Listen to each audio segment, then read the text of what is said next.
আজকে আমাদের একটা বিদায় বৈঠক ছিল। আমরা এখানে কোনো মেজর কোনো ডিসিশন নেওয়া হয় নাই। আমরা আমাদের কাজকর্ম একটু রিফ্লেক্ট করলাম। তারপর আমাদের শপথ অনুষ্ঠান সম্পর্কে সবাইকে অবহিত করা হলো।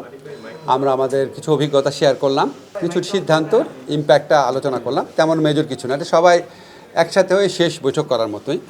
আর শপথের ব্যাপারে আপনারা নিশ্চয়ই জানেন, মঙ্গলবার দিন সকাল 10টার সময় সংসদ সদস্যদের শপথ হচ্ছে। যেরকম পরিস্থিতি আমি ধারণা করছি যেটা প্রধান নির্বাচন কমিশনার করাবেন। বিএনপি থেকে আমাদের জানানো হয়েছে যে ওনারা ওইখানে বসেই ওই শপথের পরপরই ওনাদের সংসদীয় দলের যে প্রধান তাকে নির্বাচিত করবেন, হয়তো 11:30-12টার দিকে।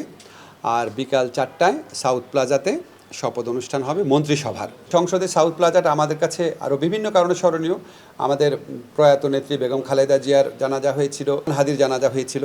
তো এটার একটা অনেক স্মৃতি জড়িত আছে এখানে। প্লাস এটা আমাদের জুলাই গণঅভ্যুত্থানের একটা বিভিন্ন যে ডকুমেন্টেশন সেটার প্রকাশের একটা জায়গা হয়ে দাঁড়িয়েছিল।